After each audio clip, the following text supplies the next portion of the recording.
The Ways and Whys of Recycling is sponsored by Rumpke, the recycling leader. Hi, my name is Jeff Snyder, Director of Recycling at Rumpke Waste and Recycling. Today I'm here to tell you why you should recycle. One of the big reasons on why you should recycle is that it saves natural resources, it saves energy in the manufacturing process, and it also creates a lot of jobs right here in Franklin County and the state of Ohio.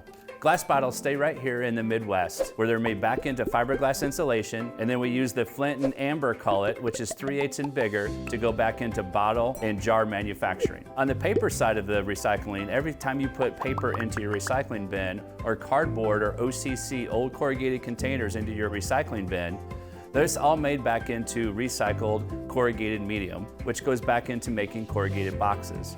Let's talk about plastic bottles. Plastic bottles and jugs are recycled right here in Hilliard, Ohio. So every time you toss your bottles, your cans, your jugs, and your paper into your recycling bin, you can rest assured that Rumpke is going to find a good home for those materials. To learn more about Rumpke's commitment to recycling, please visit rumpke.com. Rumpke is the recycling leader.